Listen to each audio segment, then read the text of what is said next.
gosh, you guys, thank you so much for your patience and your just gracefulness getting in here. And it's a wonderful vision to see all of you. I'm so happy that you're here. All right.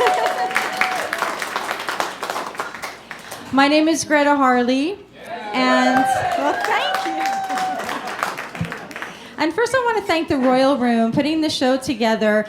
The crew and staff have been phenomenal, and yes, clap for them. They've been so great, gracious, and on top of it, and communicative, and I'm just so grateful for you. And I want to just thank everyone at the Royal Room, including people working tonight. Yes, clap, clap, clap. I would like to thank the Herb family for their very generous donation to help offshoot some of the production costs. That really helps bring more money to the artists.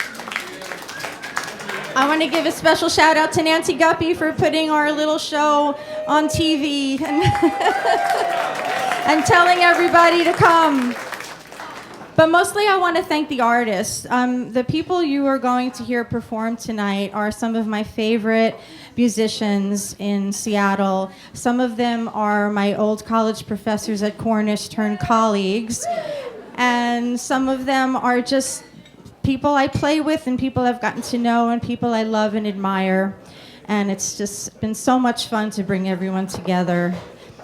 This night is one of about 80 different concerts that are happening all around the world, from Argentina to Rome, Berlin, the Netherlands, all week long.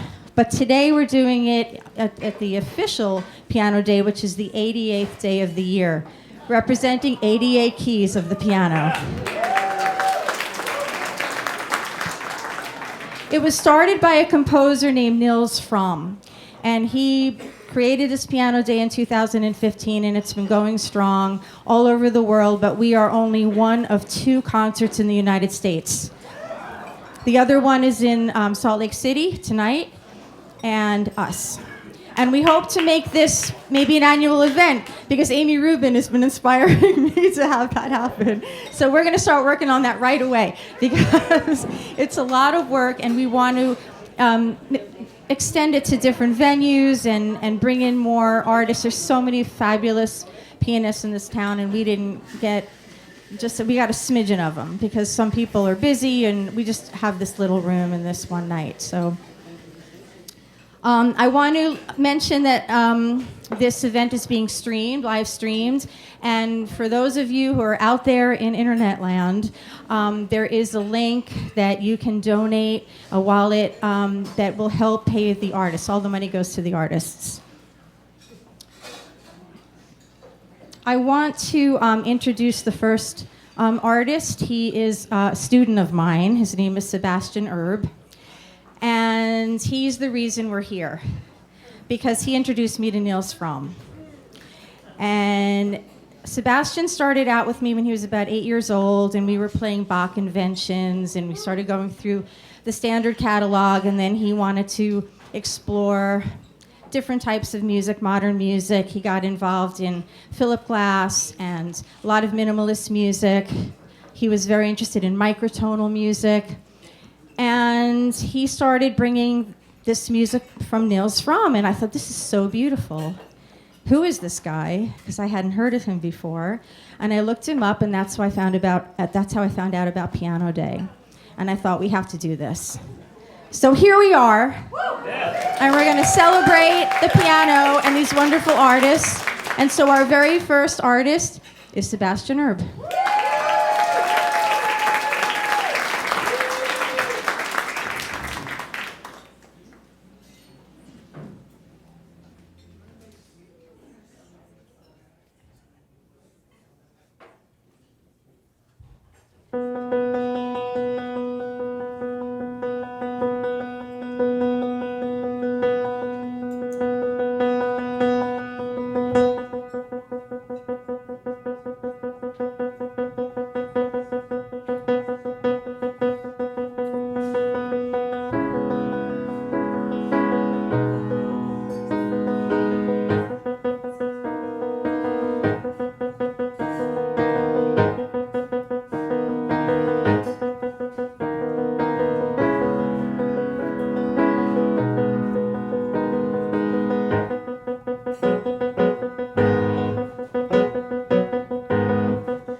everybody, I'm Randy Halberstadt.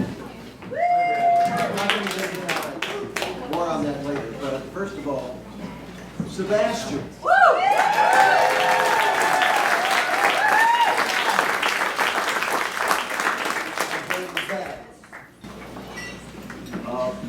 Okay, lots to say first.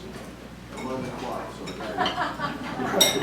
so 50 years ago, my first couple months at the piano, and somehow I came up with this kind of kooky 7/8 band that went like this.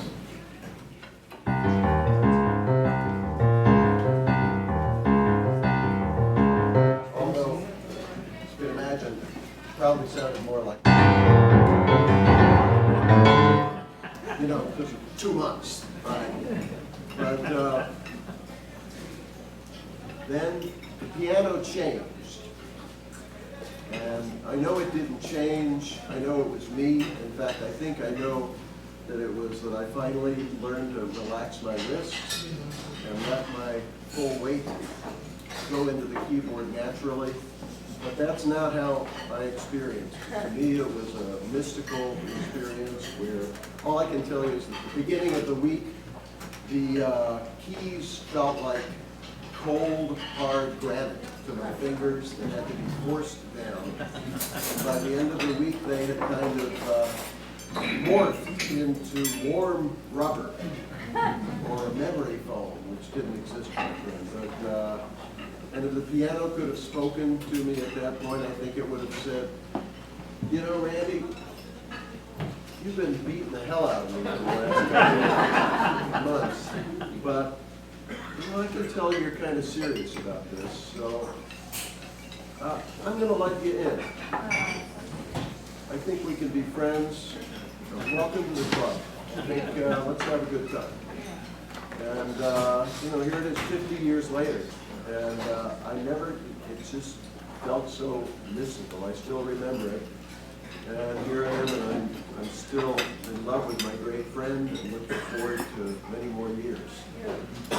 A few words about the tune you're about to hear. For that, I need to take you back even further, about 75, almost 80 years, to a USO dance in Washington, D.C., where my father, who was about a week out of boot camp, asked this pretty thing out on the dance floor, and they're out there dancing, and he says, okay, so what's your name? She's from Arkansas, so she says, my name's Lena Rye. And my dad, ever the charmer, said, okay, so that's a terrible name. I'm going to call you Pat. Okay. So for the next 70 years, my mom was Pat. And on the late 80s or early 90s, I wrote a tune for her, and I knew I wasn't going to call it Pat. So I decided I would give her name back. And I recently revived the tune, so I'd like to play it for you. And this is Lena.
wisdom.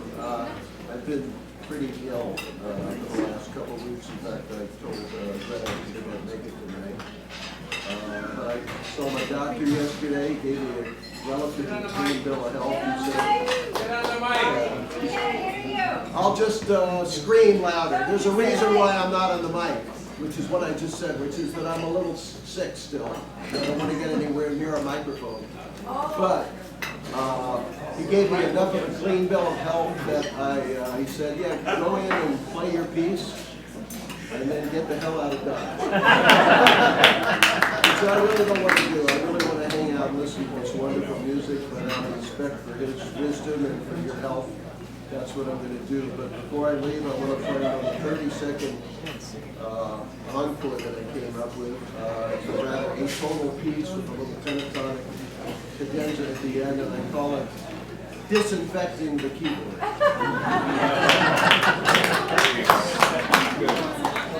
I know that one. Thanks, Randy. Goes something like this.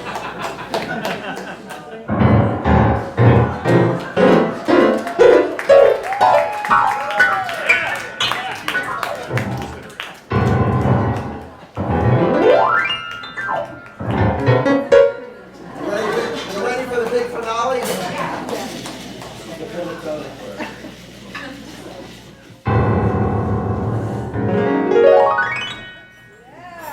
Ladies and gentlemen, Kaley.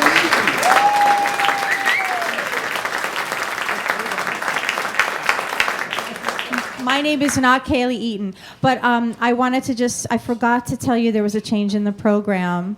So that was Randy Halberstadt, of course, then Kaley, and then Roger Nelson, and then the rest of the program should go as appears on your program. Ladies and gentlemen, Kaley Lane Eaton.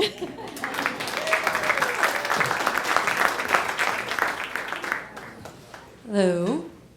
Thank you for that great piece in disinfection. So I'm so happy to be here. Thank you to Gretta and the Royal Room for hosting us, and for Gretta for putting this all together. It's a beautiful day. So I'm going to tell you my life story and then play a song about my life story in under 8 minutes. I'm Kaley. I've been playing the piano my whole life. I learned to play piano before I learned to read, and I learned to read really young.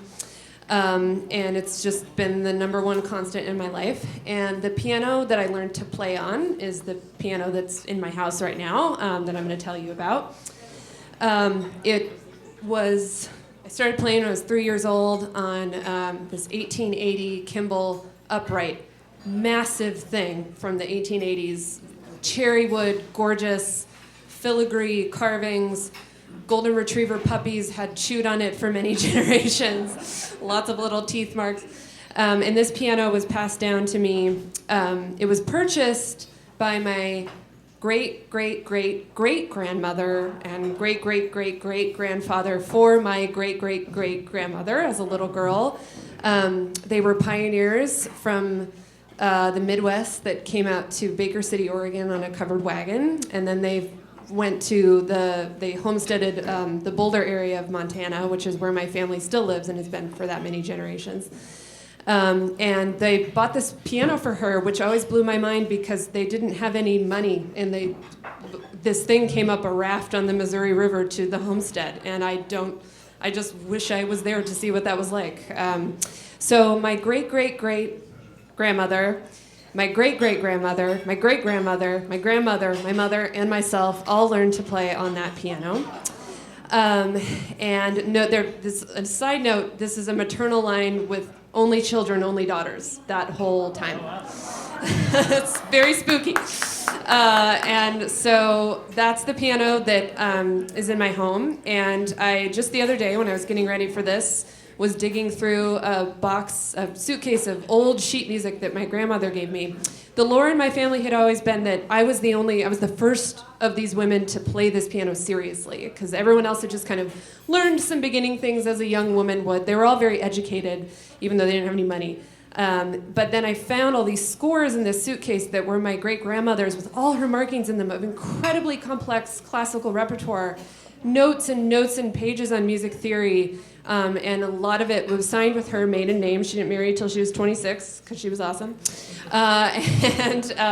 So it had been her music from when she was a child and a teenager, and then I think at college, because her dorm room was written on all of them. So that really moved me to know that, like, oh, my great-grandmother, who I knew because she lived to be 92, played this piano very seriously, and so do I. So I just released a record called Lookout, and that whole record, I recorded my piano. That's the piano on the whole record, and it's a very piano-heavy record, so go buy it.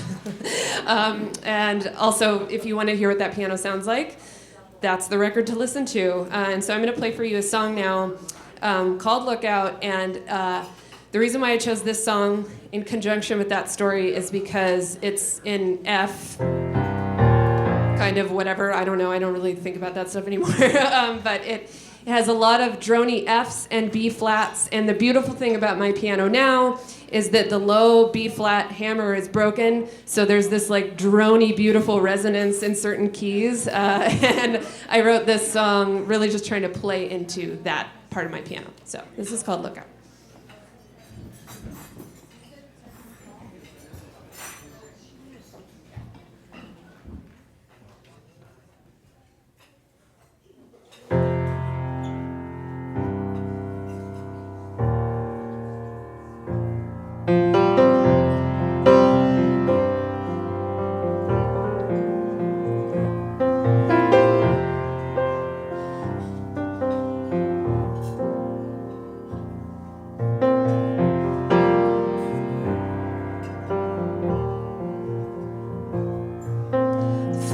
Of the senior prom when we were all together, we all thought that we would live forever. Life has changed so much that I forgot to call you when I fell in love and had a child. Thought I'd live forever.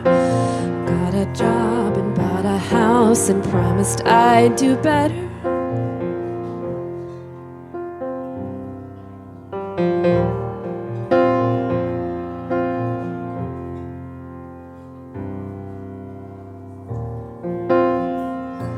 Why did I move out of town? I miss the smell of Puget Sound before the Gravensteins fall to the ground. Is anyone home? Did anyone stay home?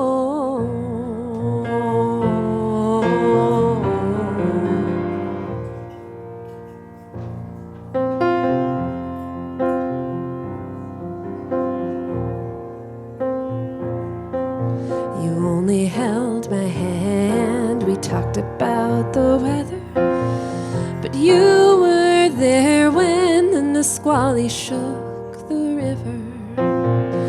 When the planes fell from the sky and hit the towers, you were there beneath the dust. We thought we'd die together, and as I lay you down to rest, I think about the letter.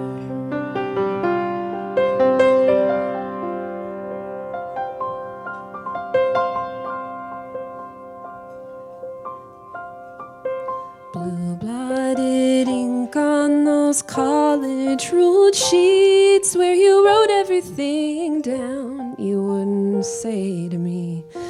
In 23, there is a photo I'll see where your handwriting never looked so dear to me. And I could never look you square in the eye, 'cause those blue crypts and furrows are what I'll see when I die. When I die, when I die, when I die, at least I'll know that it's my time to be free, to stand on the ridge, look out, and count every tree I came to know, and every seed I've sown as my friend, as my mom, as my husband, as my own, as the great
Thank you, thank you.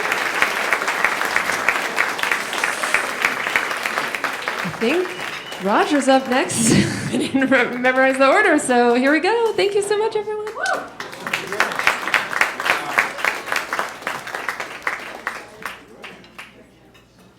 So I've been playing the piano for 72 years.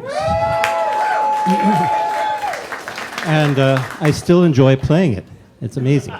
I had a lot of decisions to make about what I wanted to play today, and I decided to play some music by a composer which some of you know about, some of you do not, haven't heard him much. Argentinian composer his name is Alberto Ginastera, and I say Ginastera because that's how he preferred to say it, even though it's commonly called Ginastera. So I just want, that's a footnote for you scholars out there. But anyway, I'm going to play you 4 little pieces, American preludes by him. And the first one's called Vidala. And it's kind of like a heartbeat. It's very slow, nice, beautiful chords. The second one's a pastoral, also fairly slow. And there's an ostinato for you aficionados out there, a 2-note ostinato. You'll hear it. It goes all the way through. And then there's a fast Creole dance, which is driven and fun. And finally, a tribute and ode to one of his fellow Argentinian composers, Juan Jose Castro. And so here we go. This is music of Ginastera.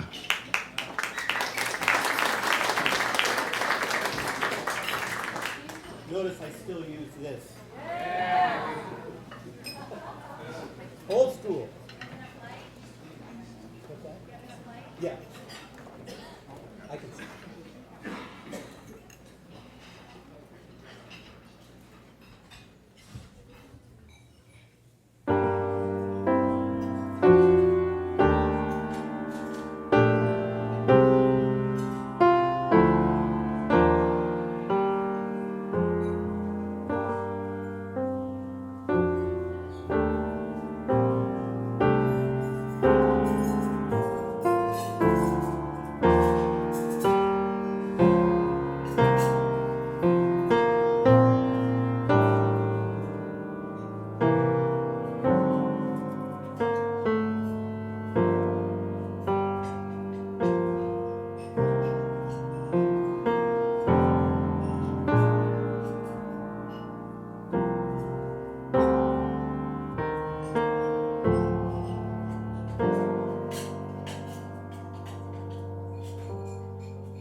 My name is Rubin Holcomb.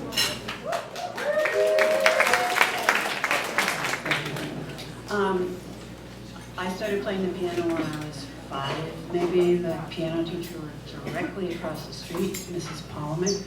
And my mother was into kind of a constructivist phase, and she painted the piano red, white, and black. And I don't with enamel. So, and it was in the middle of the living room, and so people were coming and going and commenting all the time.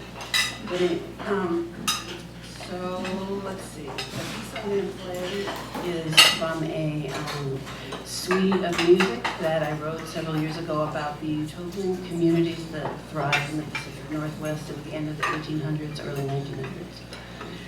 And it's called Copper Bottom.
I should have said what I wanted.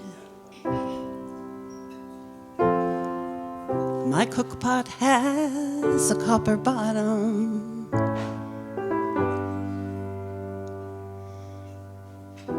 And a wheel that's spinning ordinary has more than confidence to carry.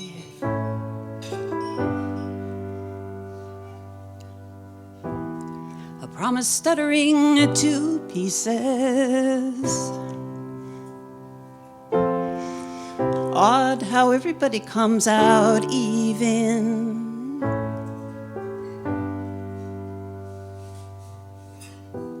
A drifter comes to be my neighbor. sun keeps on coming to the window.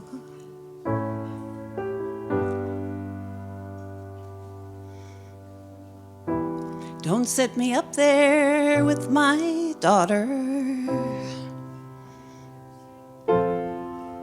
I lost my voice around the corner.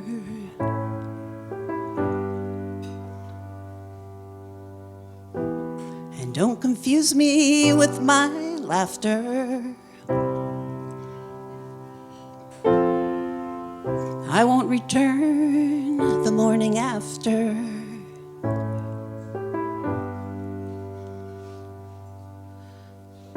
And don't come looking for my blessing. I'm not coming back to the colony, no, never.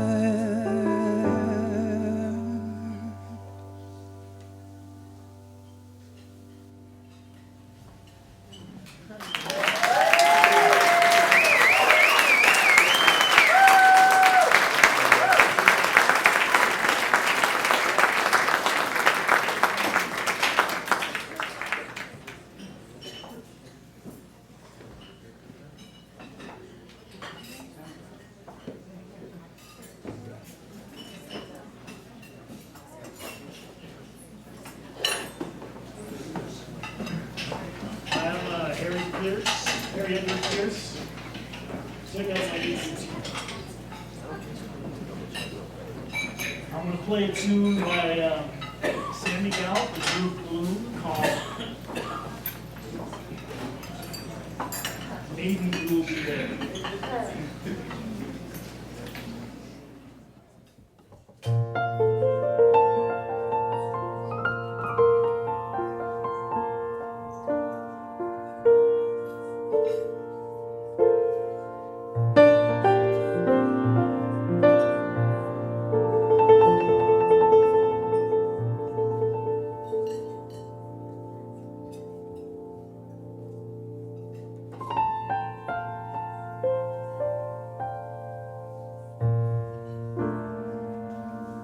Each time I see a crowd of people,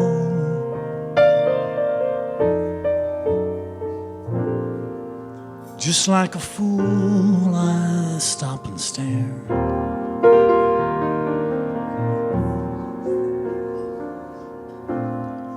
I know it's not the proper thing to do,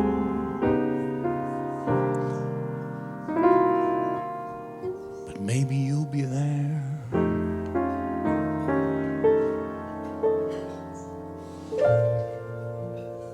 I go out walking after midnight,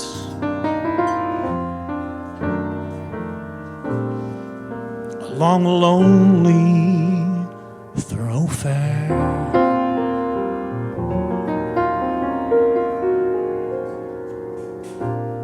It's not the time or place to look for you,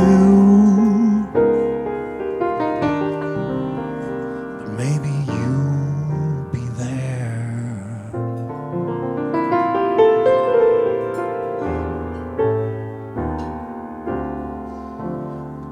You said your arms would always hold me.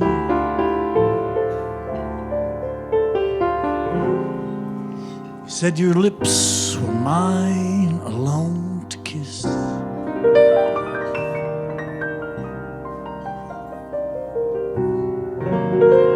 Now after all those things you told me,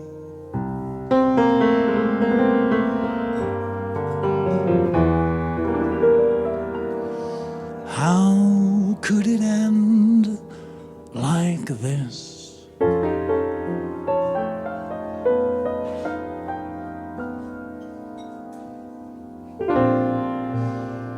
Someday, if all my prayers are answered,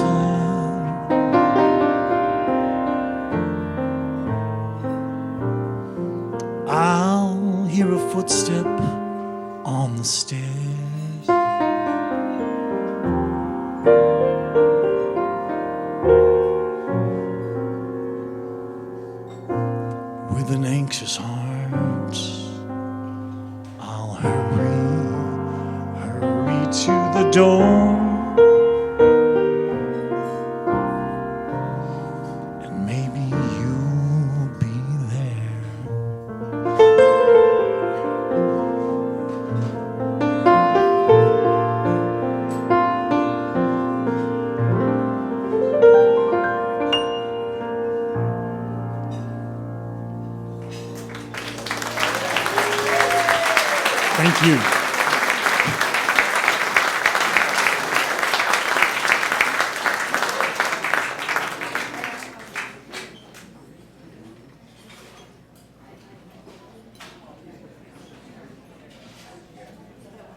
Hello, everybody.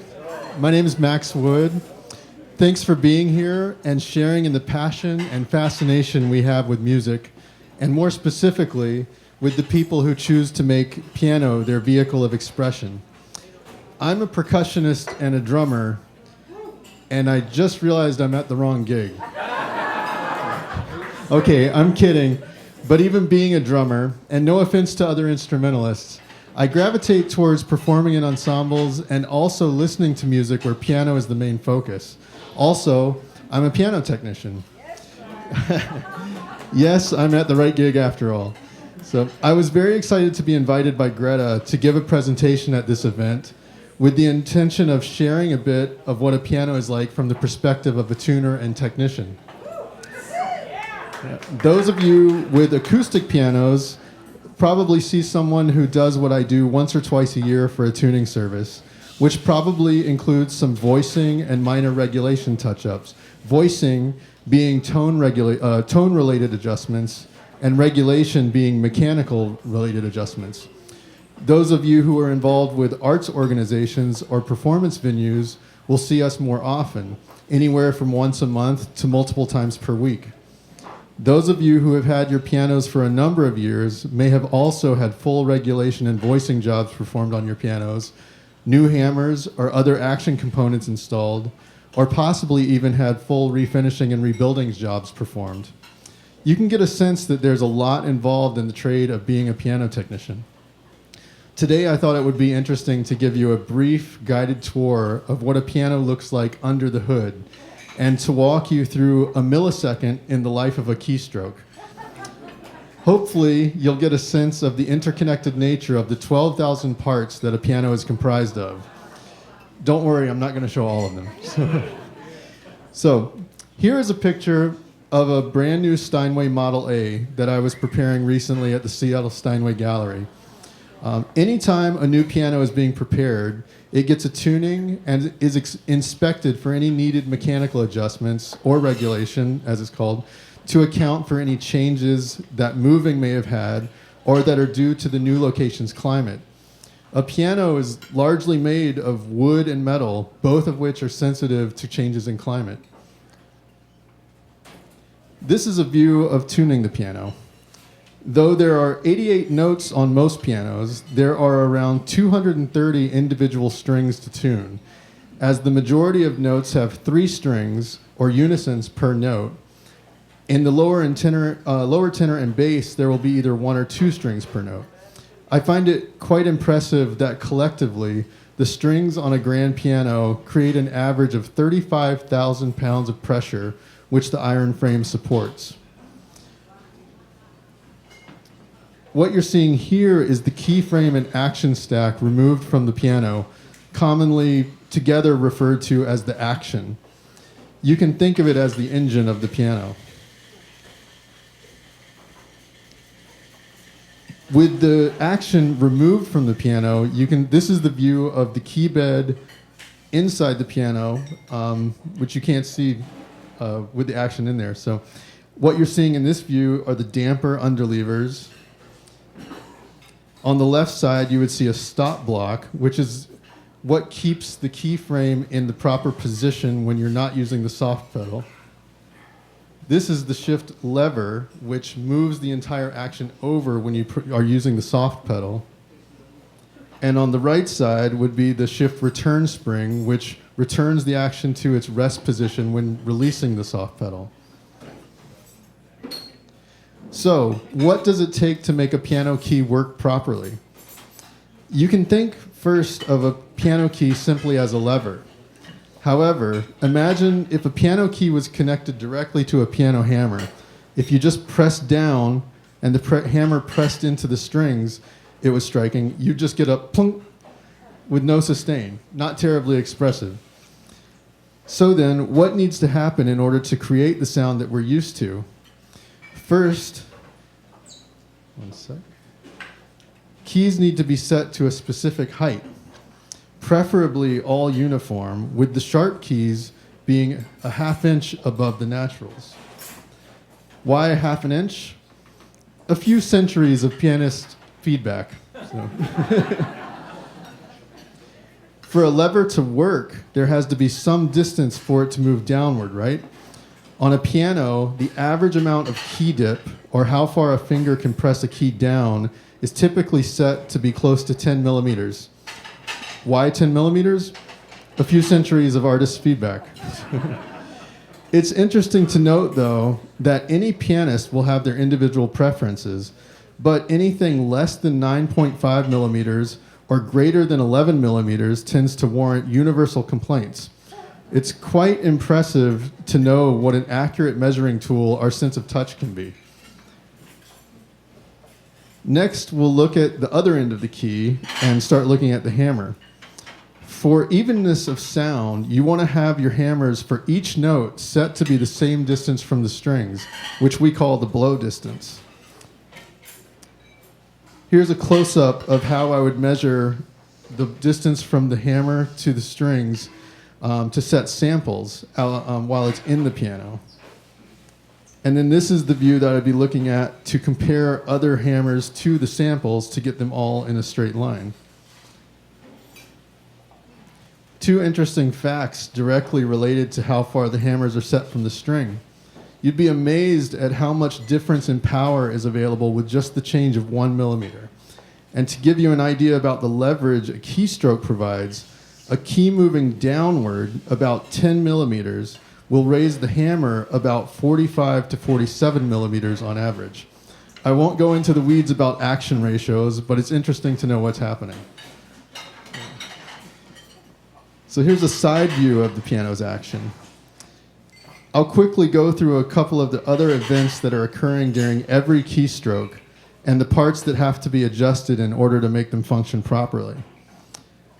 So as you push on a key and the hammer raises, the top of a part called the jack, which is the long, more vertical part I'm basically pointing to in that picture, the top of a part called the jack needs to escape out from under the hammer shank, or else the hammer would block into the strings. If this jack is not set at the right position, you can either get a blocking or the note will not sound at all. Not only does this jack need to be set to the right position, but the lever that it protrudes through needs to be set at a specific height in order to allow the right amount of contact. And at a certain point, as the hammer travels upward, the bottom of the jack hits a padded button, which allows the top of the jack to escape, in essence, releasing the hammer just before impact with the strings. Essentially, you want this event to occur as close to the string as possible to give the note as much power as possible. So right here, you can see in this picture, I've got it set to about 1/16 of an inch. And that's another factor that has an amazing impact. The more distance from the string, just talking millimeters, it will impact the power dramatically. So in a very small nutshell, all of that allows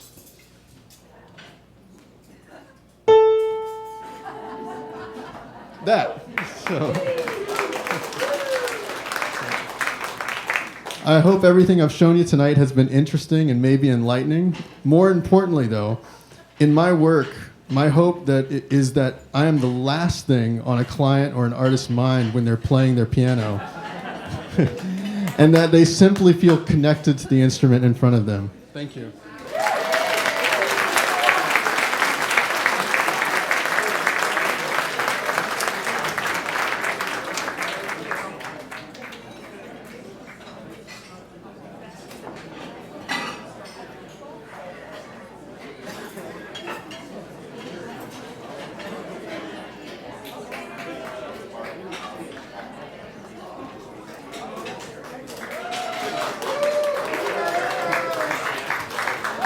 everybody.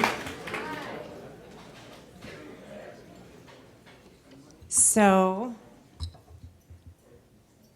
this is just the coolest thing ever. My love affair with the piano began when I was 4, and my parents woke up to the sound of me trying to figure out this melody on the piano.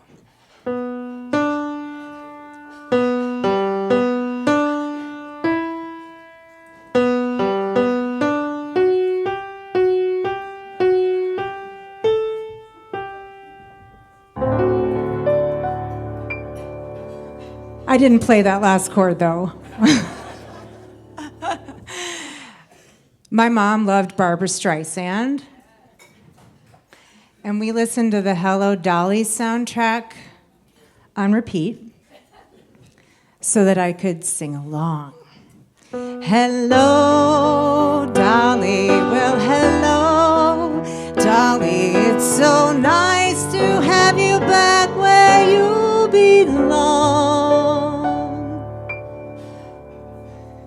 So my mom signed me up for piano lessons the next week. And I began to learn beyond melody to chords, major and minor. And then I began to learn about scales.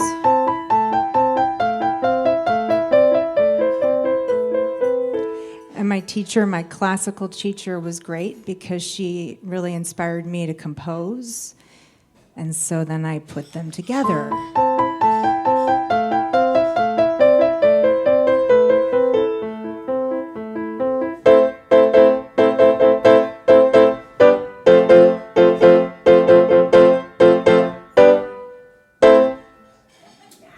Thank you. My little girl self really appreciates the applause. So I learned how to read music. And through my classical music training, the empath in me, I fell in love with Chopin.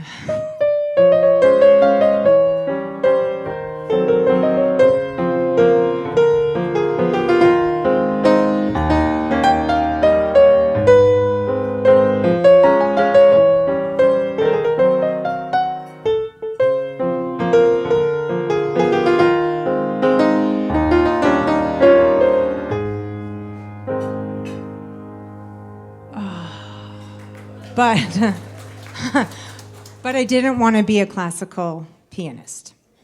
I wanted to play and sing in a rock band. And I moved to Seattle in the 90s. The music was really guitar-centric, and I thought the piano wouldn't belong, so we almost broke up. I even bought a guitar and tried to learn to play it quickly. But then I heard Tori Amos's album, Little Earthquakes. These raw, introspective, heartfelt songs written, performed on a piano. Why do we crucify ourselves every day? Crucify ourselves, and nothing I do is good enough for you, and crucify ourselves every day. And I realized I don't have to break up with the piano. This is my artistic vehicle. So in 1999, the Columbine tragedy happened. I could not make sense of it.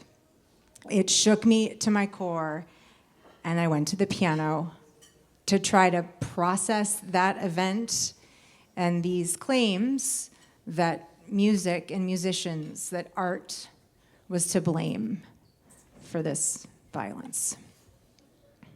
My art isn't killing you, the excuse you try to find in my movie. Mr. Manson tried to shock you into feeling, but how can you blame him for lack of believing?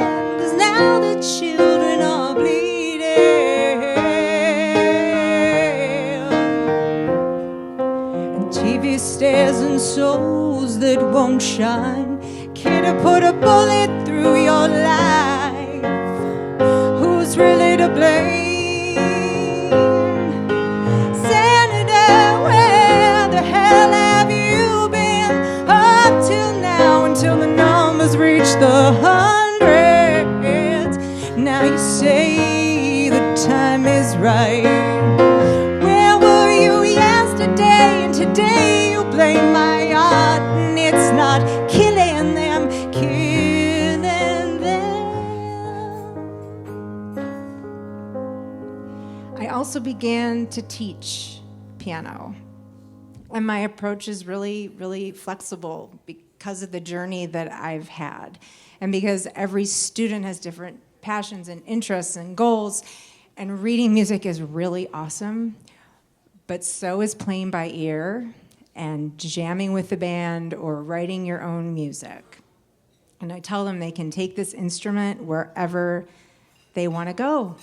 And luckily, it loves to come along for the ride.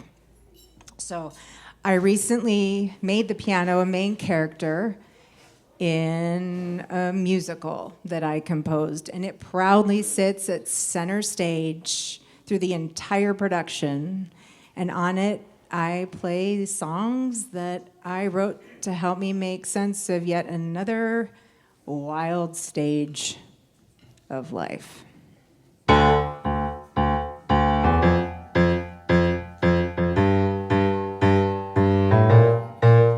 So I find myself walking down the street. I never know who I'm gonna meet. Looking up at the people staring down, wishing they'd keep the whistle blowing down, down, down, down, down. Who am I to you? What makes you think you can talk the way you do? And who are you anyway? I wanna hide my face from the voices shouting all around. Sometimes I just wanna fall to the ground and shield my eyes from this disguise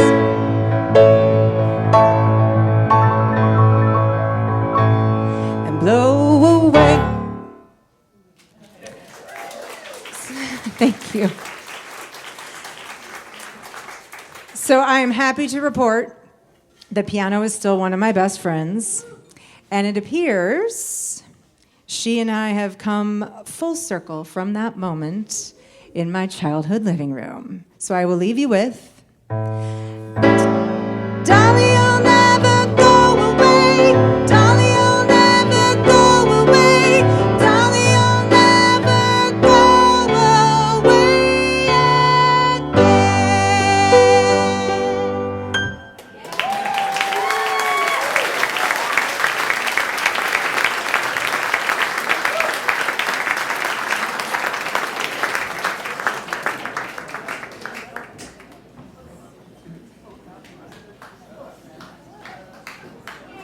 How's everyone doing? You doing well? I'm going to do a little something, and then we're going to have about a 10-minute intermission. And so far, let's give a round of applause to everyone. It's been so good.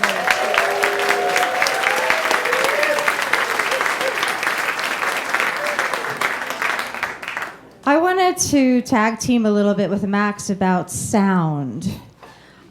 Sound is multidimensional. So when you say, hey, man, play a B,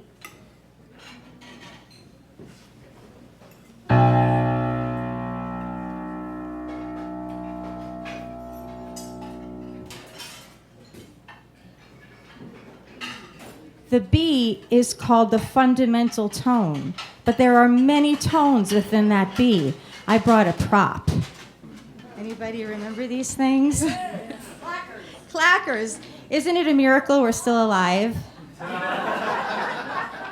I was never very good at it. But I wanted to demonstrate that when you hit that fundamental tone, the tone, the string, or whatever resonant instrument is playing that tone, it changes.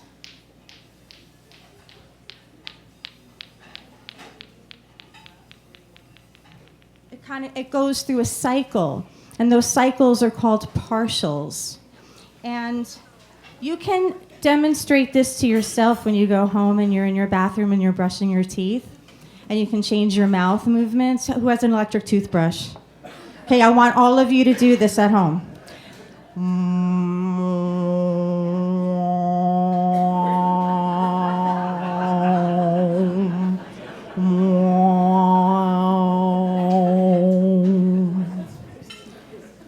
Has anyone done that? It really works, right?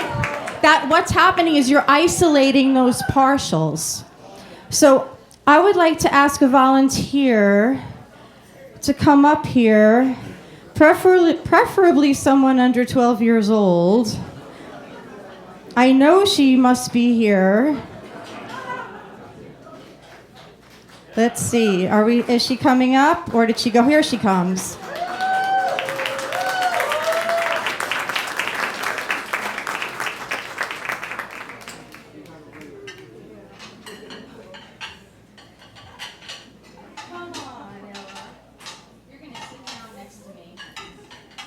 This is Ella. She's another student of mine. And wait, you have to stand up. She's wearing my band t-shirt. This was not planned. Okay, so this is what we're going to do. Okay. So I would like for you to please, so what we're going to do is we're going to put our fingers on keys. You're going to take your left hand here, this left hand, put it over here. Come over here, honey. Right there. Yeah, you're doing great. You're going to play that one, and you're not going to play. You're just going to depress it. What we're doing is we're taking the dampers off the keys. Other hand now. You're going to play this one. And what we're going to do is we're going to let these strings resonate sympathetically, we call that, and don't move. You got that? I'm going to do this one. And we're going to listen to the partials.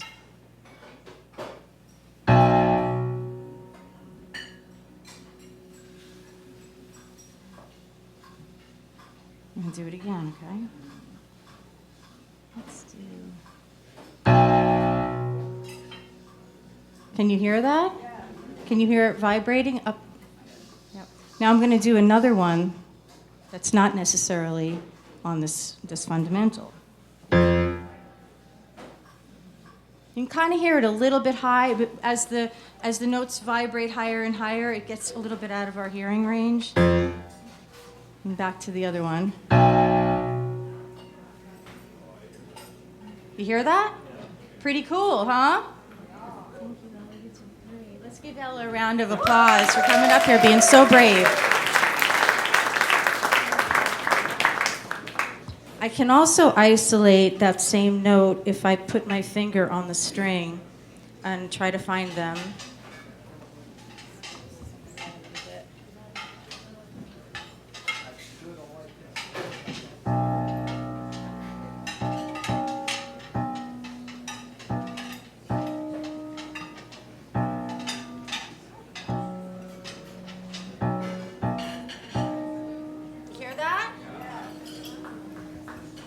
So the cool thing is that's the major chord. So I'm isolating those. So I don't know what comes first, the chicken or the egg. We gravitate towards that. We like that sound. The distance between notes is called an interval. Here's that B a little higher. This interval is dissonant. But I love it. And so I wrote a song around it. I love listening to the beating of that dissonance.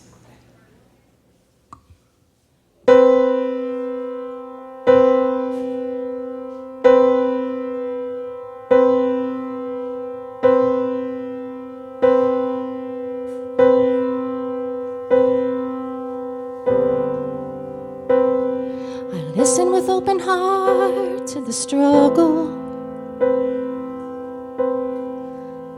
so many strong opinions.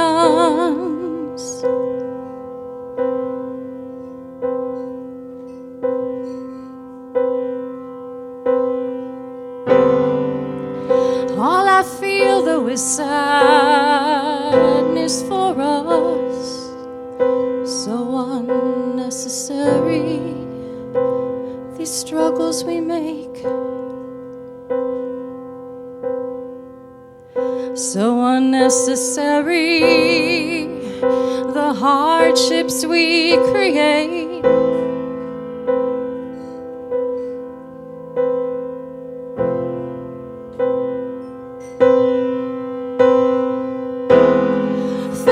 Control, it's all about control in an existence that doesn't have it. We don't really have it.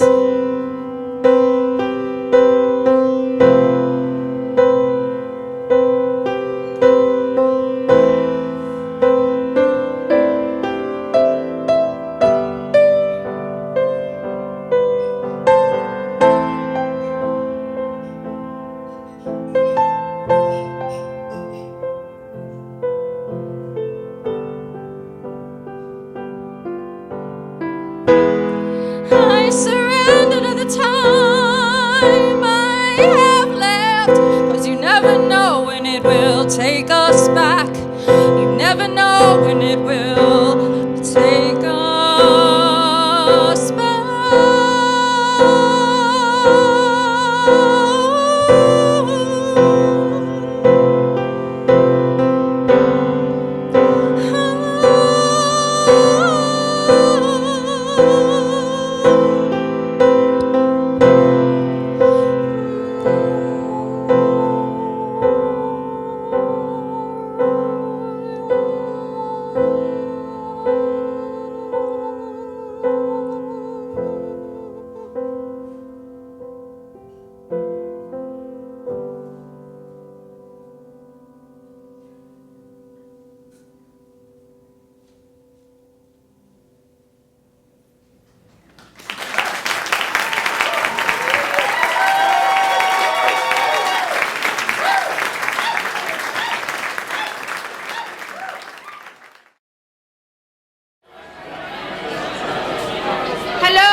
Okay, so this is going to be interesting.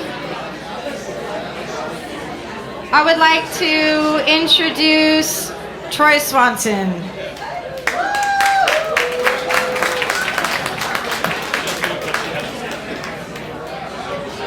Hello, I'm Troy Swanson.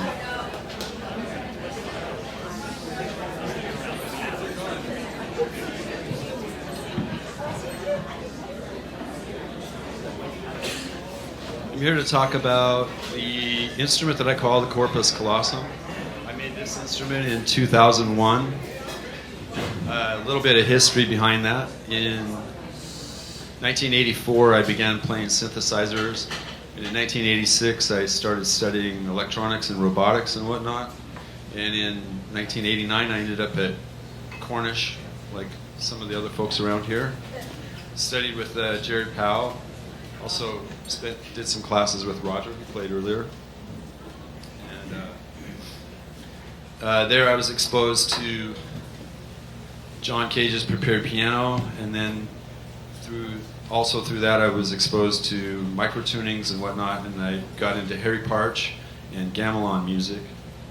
I found myself without access to a piano and into timbres and electronics and whatnot. So one thing led to another, and in 1996 I made my first corpus callosum.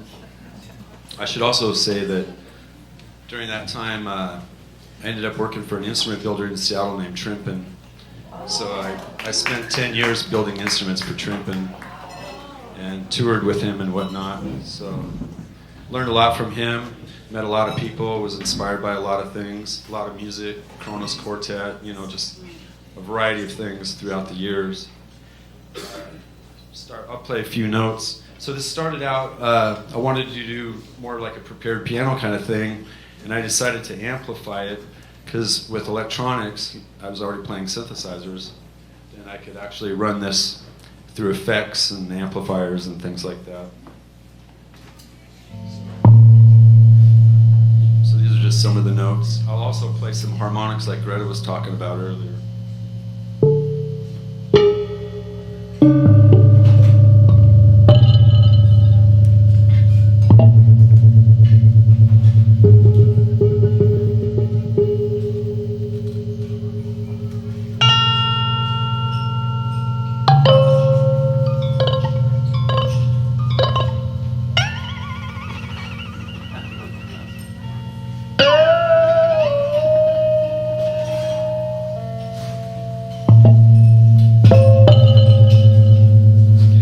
Similarities there within some gamelan and some of the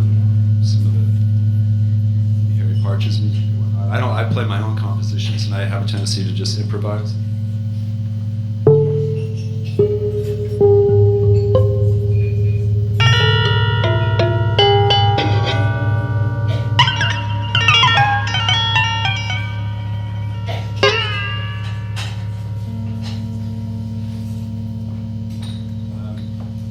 One thing on this, there's a lot of instruments that use like Dean Markley pickups, and this is probably getting maybe kind of technical, but little acoustic pickups and things for what they just stick on there. I'm using actually pickups that are wound pickups from a clavinet because I find that some of the piezo things have a tendency to just be either too brittle sounding or a little bit too much in the 2K bump. They're probably a little technical. Also, I know it's kind of hard to see, so you can come up after later on and I can explain it, or if you want to have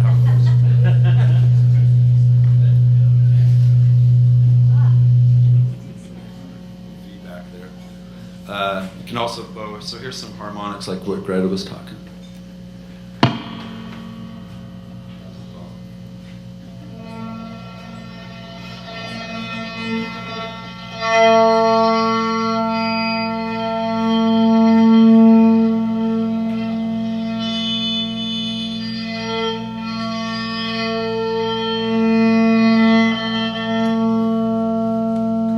Start getting fancy and use effects.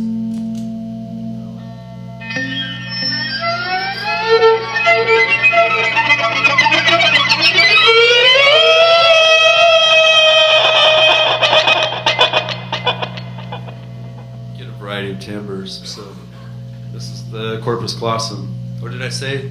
Corpus callosum is the part of your brain that connects the left and right hemispheres, and it's kind of a fibrous tissue kind of thing. So I feel like this bridges the gap between maybe electronics and acoustic instruments, and play with both sides.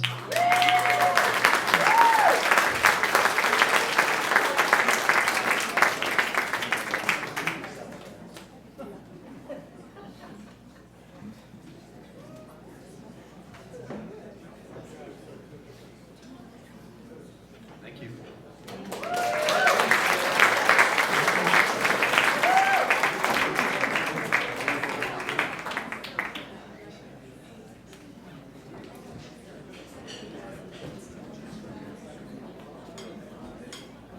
Hello.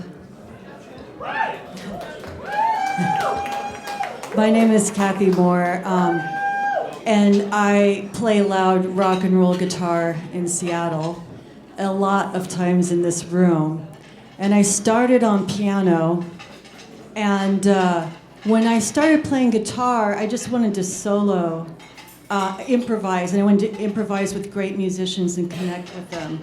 But on the piano, I like to play rhythm. So if you combine the two together, you have a whole musician. Rhythm, piano, and solo guitar.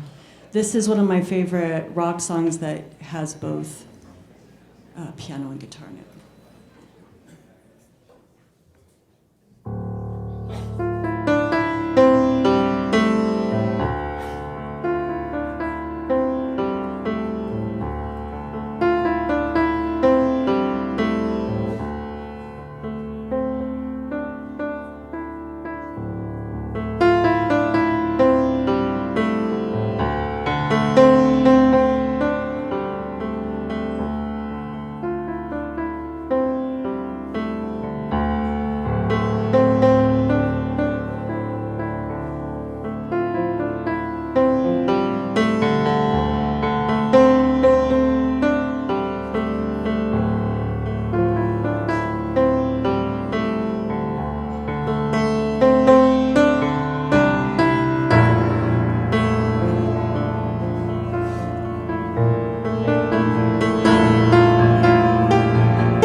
Close the door, put out the lights. No, they won't be home tonight. The snow falls hard, and don't you know, the winds of Thor are blowing cold. They're wearing steel that's bright and true. They carry news that must get through. It's in the path that no one knows.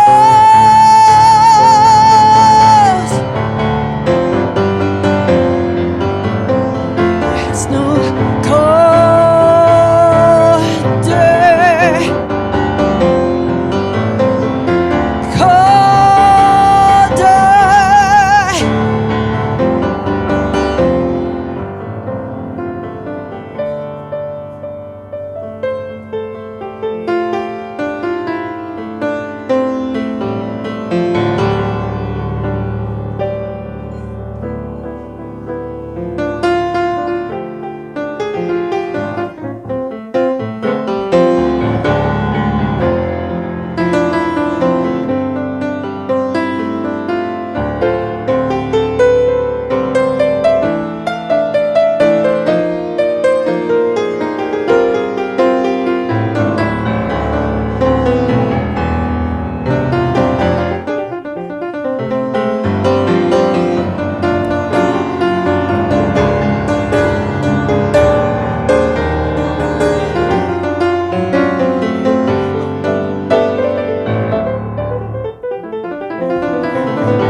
Walking side by side by death.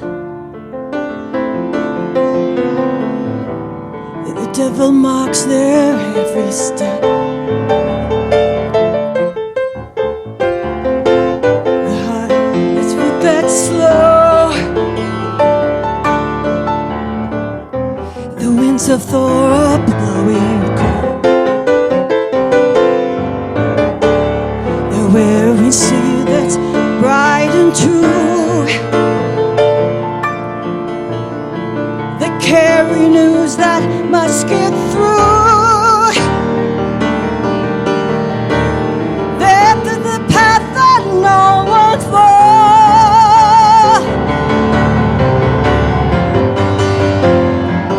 They own no code.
That's a hard act to follow.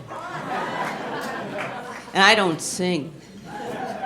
So I'm going to make an assumption that you are, just shout out if you're a pianist. Shout out if you like the piano. shout out if you have a person you like who plays the piano. So that's great. So I'm already preaching to the gospel, which is a good place to be. Where I'm not is where I said I would do something, which was to play a fantasy on the themes of Piazzolla. So I just, did you shout out if you went for that?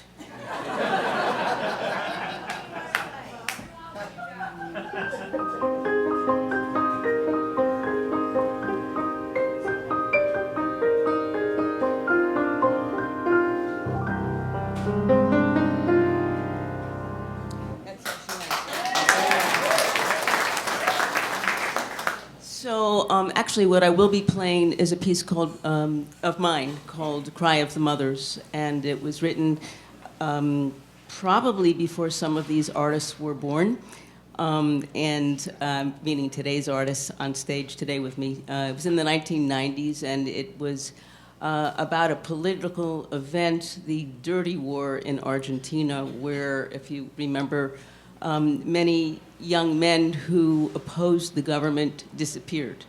Many, as in thousands, many thousands over a period of time, and never to be seen again. And their mothers, as a kind of a hopeful ritual, went to the town square, the Plaza de Mayo, where they had photos of their sons, and they paraded them and never did see them again.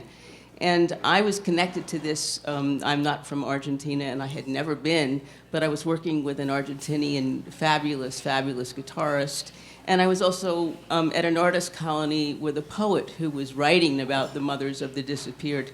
So I was kind of got influenced on both sides, musically and dramatically, and this piece is a result. What I am going to do for probably 30 seconds that no one else has done is to tell you what I do when I want to warm up under pressure.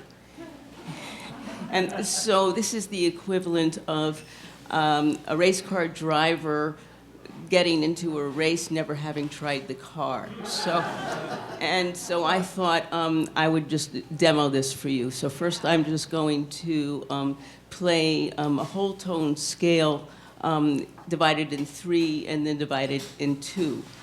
And so that kind of gets me focused. And then I'm going to play a few passages, both the softest parts and the loudest parts, just to see what game this Steinway is bringing to us with me today. So thank you for your patience. You'll hear a little dribbling. There'll be a pause, and then there'll be a Cry of the Mothers. Thanks. Oh, and thank you, Gretta, for making a celebration of artists and the community, the greater community. And I'm so thrilled to be part of this. Thank you.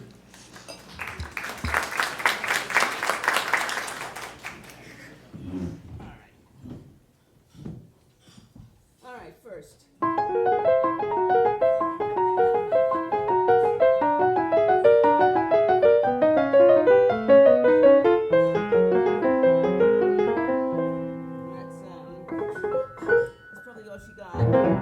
Okay, so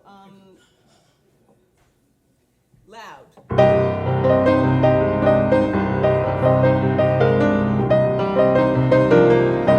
as big and as little. This is without the soft pedal.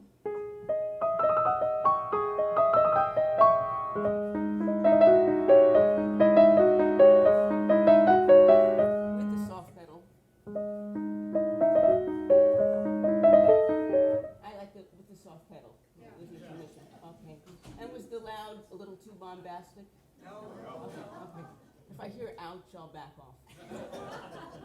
Okay, here we go. There's a little improvisation.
We're old friends at this point.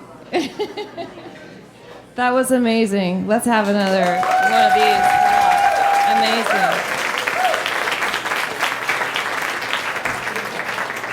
Hi, everyone. My name is Annastasia Workman, and I had a whole thing I was going to say that I practiced and was going to, recite. I've had a complicated relationship with the piano, blah, blah, blah, but I'm just going to jump to the piece that I'm going to play in a couple minutes. I wrote it for an original theater production at Cafe Nordo. Okay, yeah. Here's to Cafe Nordo. How many people have seen a Cafe Nordo show? How many people have played in the band at a Cafe Nordo show? Yeah, okay, Dave. So I worked there for... So Cafe Nordo was a theater company. It was itinerant for a few years, and then we found a home in Pioneer Square. And we did all original productions, and I worked with them for 14 years as their, quote, house composer, which was an amazing, amazing opportunity. And they had excellent food, like multi-course, phenomenal food, dangerously delicious cocktails, and very music-forward shows. So lots of original songs, lots of choreographed moments, and tons of underscore. Sari Bresnow knows because she had to write some of those shows herself, and it was a heap of work, but a really special opportunity. And the piece I'm going to play for you in a minute here is from a show called Cabinet of Curiosities. All right, yeah. And that show took place at Washington Hall. And in this point in the show, when this piece is played, the audience has been kind of split up into little groups, and they're sort of all over Washington Hall in these little rooms, and downstairs in a little underground subterranean room. And anyway, everybody comes together at the end for a big banquet. And this waltz is played. The waltz is also called Cabinet of Curiosities. And there's choreography that happens. There's food service that happens with the choreography. And the kitchen was in the basement. So the timing of this waltz was very intricate and difficult. And there are a couple of moments that you'll hear where it's like vamping to see if the potatoes are making it up on time, or vamping to see if the creme brulee has been served and opal's back in place to finish the dance, stuff like that. So I had to kind of Frankenstein this piece together, and I'm going to play it for you now, and I hope you enjoy it.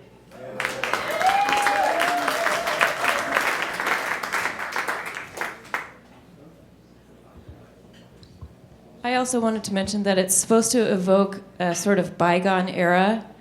And the idea is kind of like if you're in a hotel by yourself and you suddenly hear music and you're like, where is that coming from?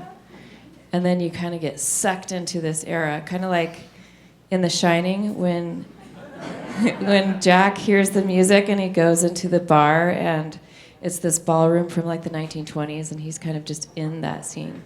It's kind of like that.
Hello.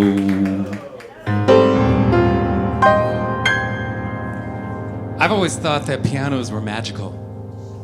They're just so impressive. They're so big. It's like a big machine that you have to like climb into in order to play. You know, it even has pedals, like a gas pedal, and a brake pedal. That's what I thought when I was a kid. I love pianos, and I love playing pianos. My piano teacher, she had a Baldwin baby grand.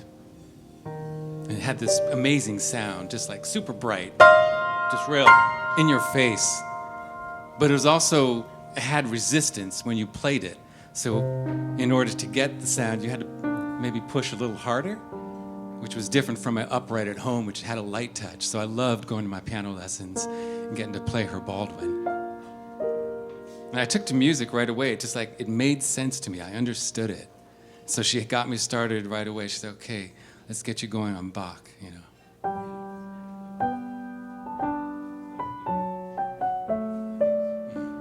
And then Chopin, which was great for melodies, and Beethoven. But I had a lot of energy as a kid. I wanted something, you know, rhythmic or something groovy. And so she went out and she bought me this giant book of Scott Joplin, Ragtime, right? And so she was, here, try this out. And I was like, what is this? And so I started playing. I was like, oh my God, I love it. It's amazing.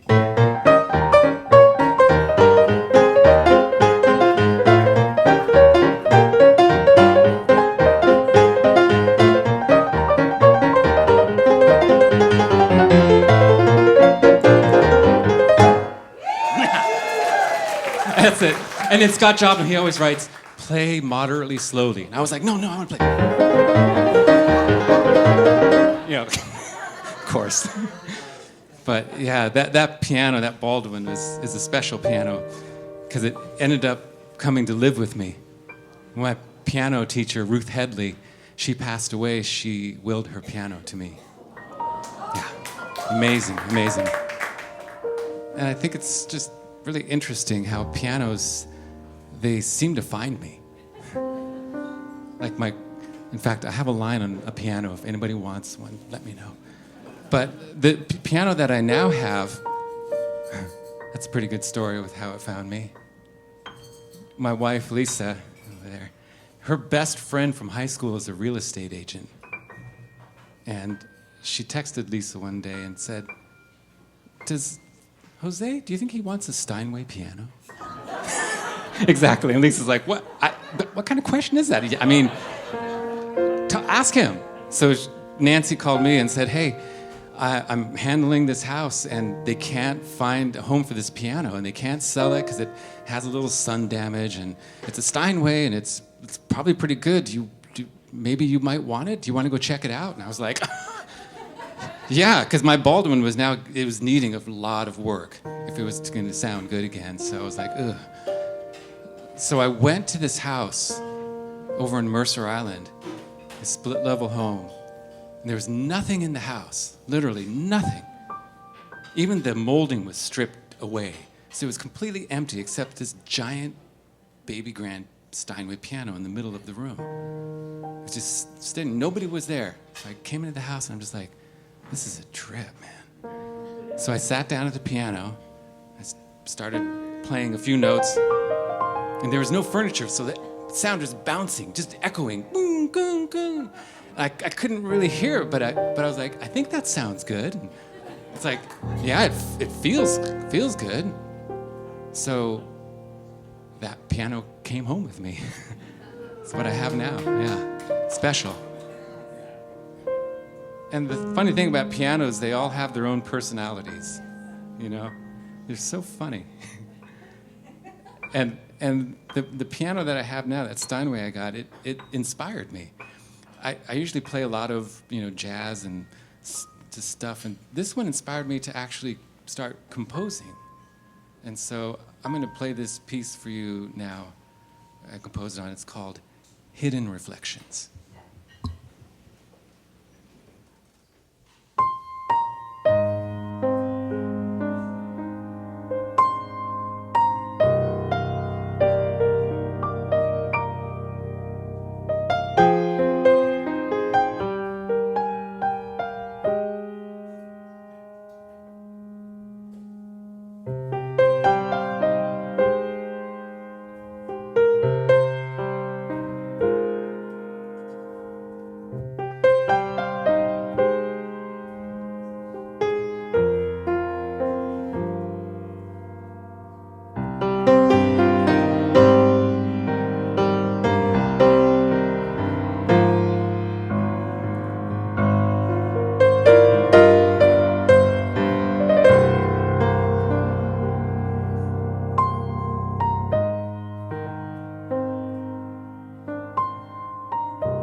Hi, how are you?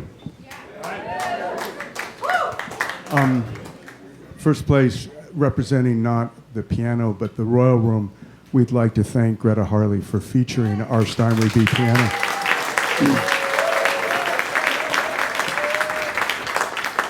We're super proud of the fact that for a club this size, we have such a good instrument, and I'll leave it at that. I also kind of realized a few days before this event, I was always planning to do a piece with electronics and piano, but I also realized there's so many connections to Cornish here tonight that it made a lot of sense to do something that was something about experimental music and the piano, particularly the legacy of Cornish in the 30s and 40s, and specifically John Cage and others. So I've decided to do an improvisation that is exactly 4 minutes and 33 seconds long. But and then after that, speaking of education, I noticed on the program I'm supposed to play a piece I wrote for Carla Bley. I completely forgot that, so I don't have the music, so I'm not going to do that. But I am going to play a piece from a book of piano compositions I wrote for students at the very end, which is under a minute long. So that comes to 5 minutes and 27 seconds.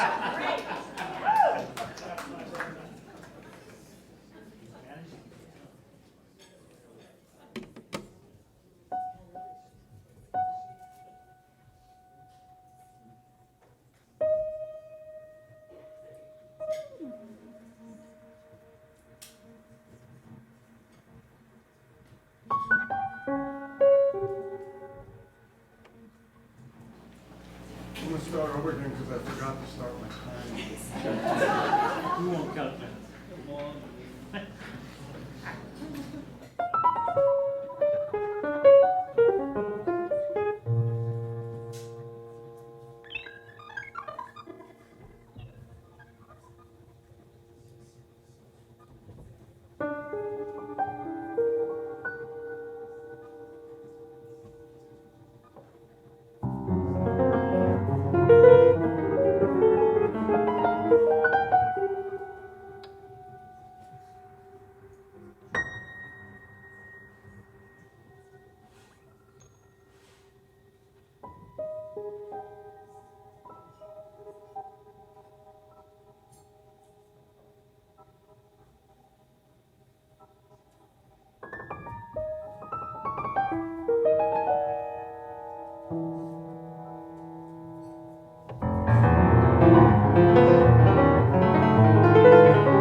Somebody else is coming in.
So much not intended to be a comedy routine, but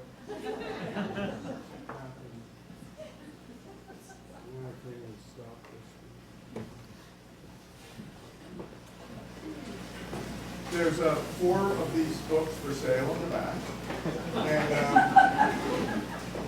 it's a book I wrote for students over the last decade or so, but during COVID, I wrote 30 or 40 new pieces, and this was one. It's called In a Dream.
A wise woman once said, tough act to follow. And I gotta agree. My name's Shaina Shepherd. And happy Piano Day. Y'all, I would like to I'm so privileged to be closing out the night after Wayne Horvitz. Make some noise, are you serious?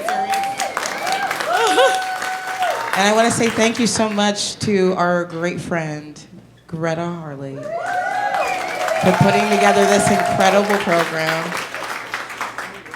Well, y'all, this is my first piano recital ever. I started playing the piano in 2019, and this is my biggest fear right now. If all you needed to be was naked, and we would be in a waking nightmare, actually. But Gretta is one of those rare people that encourage you to take the next step for yourself. And how crazy am I to do this? I can't believe this, that I'm doing this. But now all that aside, music, huh? All right.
want to say thank you to Hazel Scott for introducing me to black women playing piano on YouTube.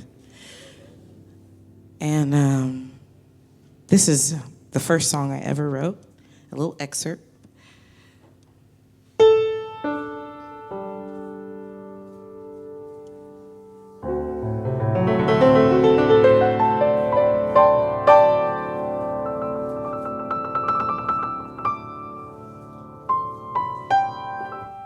What is my mind?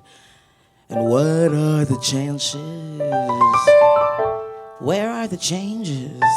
And when are the falls? How can I stumble along any longer? Ooh, will I stumble upon?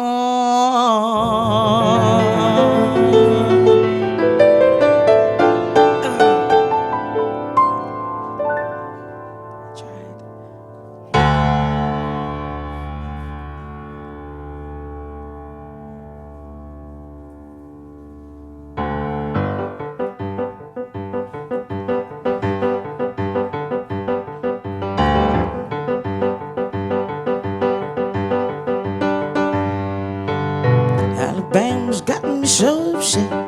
Tennessee makes me lose my rest. And everybody knows about Mississippi, goddamn. Girl. Alabama's got me so upset. Tennessee makes me lose my rest. And everybody knows about Mississippi, goddamn.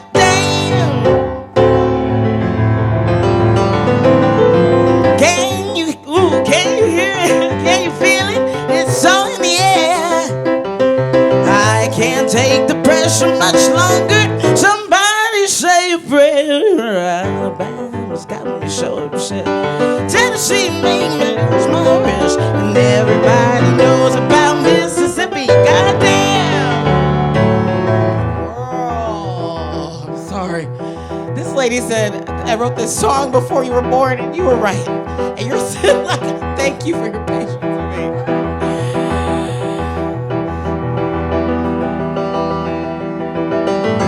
Hound dogs sitting in jail, school children on my trail, black path, cross my path. I think every second gonna be my last. Lord have mercy on this land of mine. We're all gonna get there in due time. I don't belong here, I don't belong there. I even stopped believing in prayer. Don't tell me, I'll tell you. You and my people are just about to keep on saying go. Slow, girl, go slow. But that's just the trouble. Birds on the window. Come on. Picking and crying. Too slow. Too slow. You're too damn lazy. Thinking's crazy. What am I doing? Where am I going? I don't know. I don't know. Just try to do your very best. Stand up and count it with all the rest. And everybody knows about Mississippi, goddamn.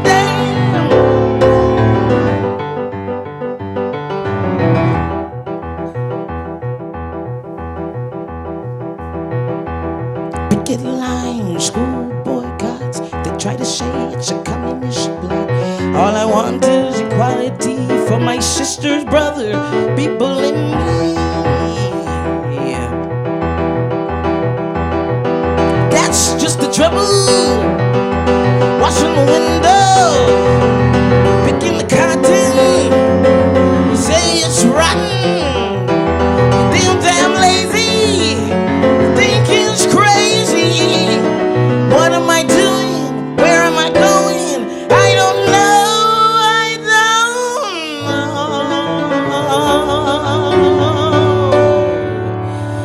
know. You don't have to live next to me. just give me my equality. And everybody knows about Mississippi. Everybody knows about Alabama. Everybody knows about Mississippi.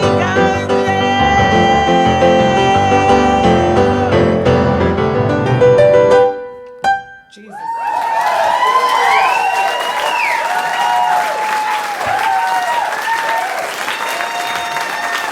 Thank you. Thank you.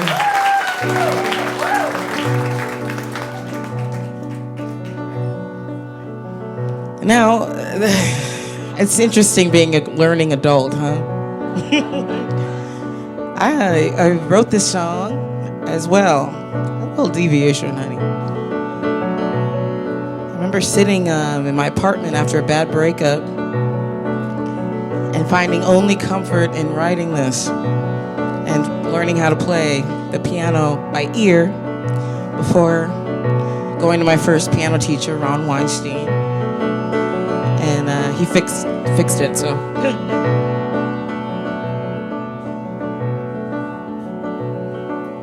I drink my wine after midnight, spend all my time on my own.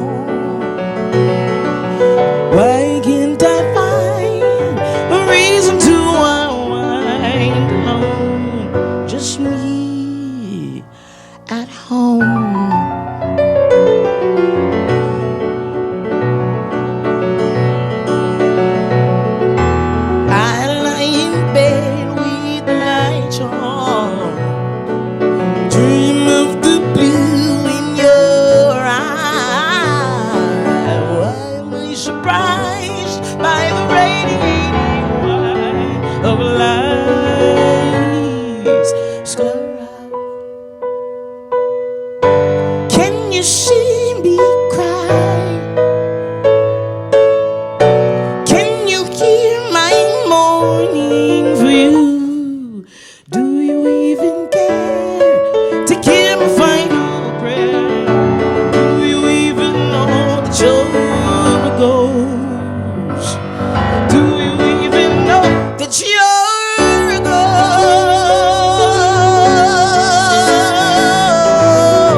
Keeping your shadow close. All I can see is your moving memory. Picture perfect pose. Oh, why can't I let you go?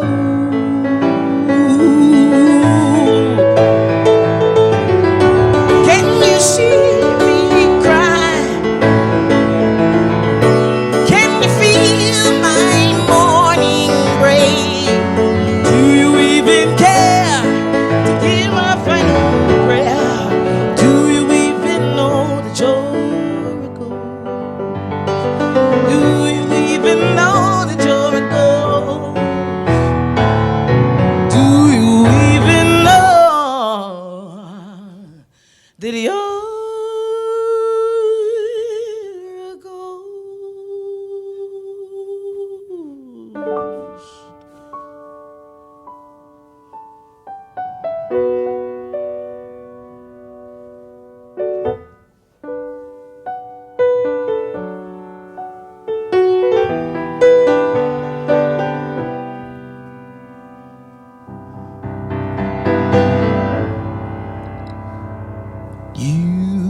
I got a good book on a Sunday dream. You're sunbathing in the rolling stream. That's me. Got me feeling like coffee, feeling like chocolate. Not a stitch of makeup, and nobody sees. Oh, that's mean. And every time we talk, I feel inspired. Every time we move, babe, it feels like fire. Honey, that's mean.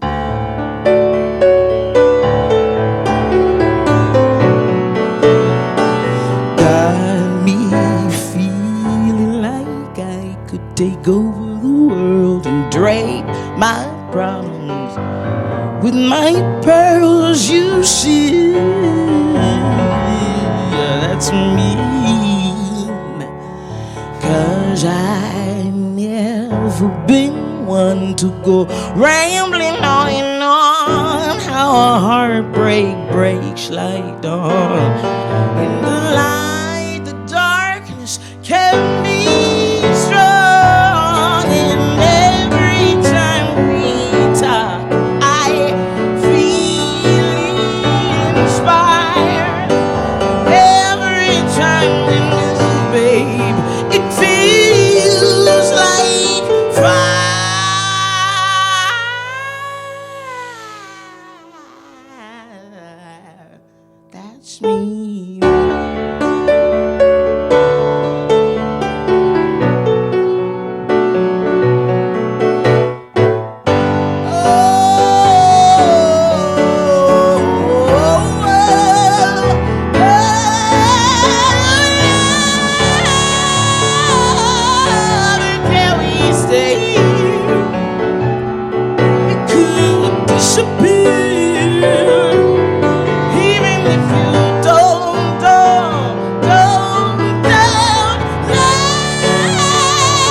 Looking out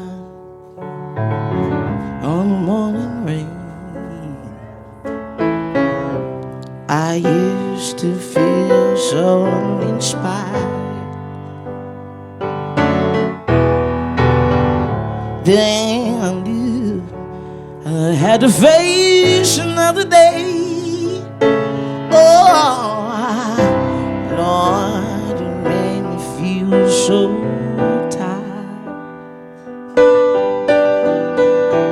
before the day I met you, life was so unkind. You're the key to my peace of mind. 'Cause you make me feel, you make me feel, you make me feel like an angel.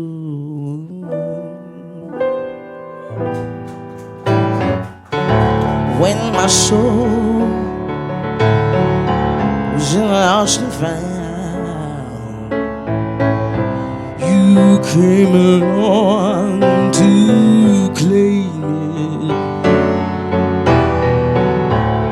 I didn't know just was wrong when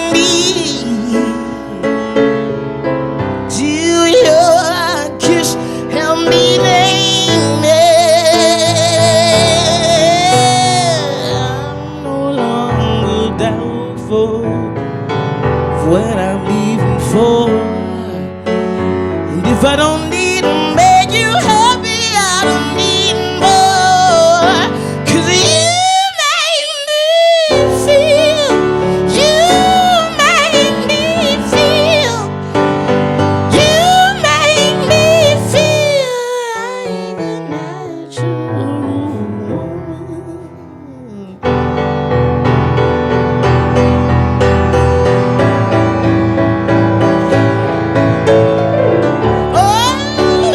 Oh, baby, what you done to me? You made me feel so good inside, and I just wanna be close to you. Make me feel so alive.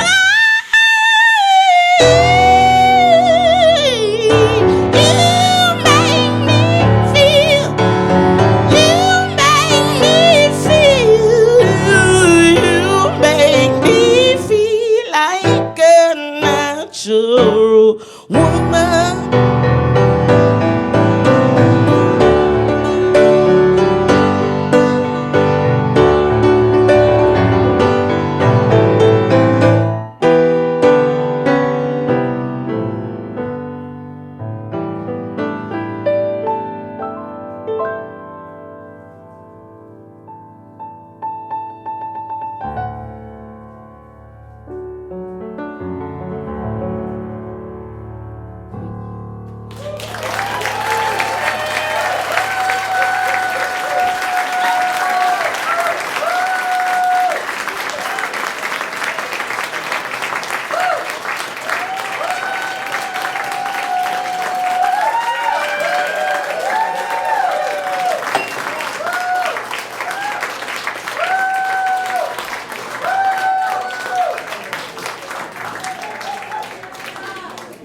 That was our first annual piano day. What did you think?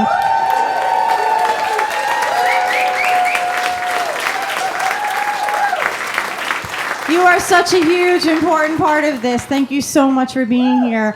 I would love for all of the performers to come up here and have a final bow, please. And maybe some people can take some photos and send them to me.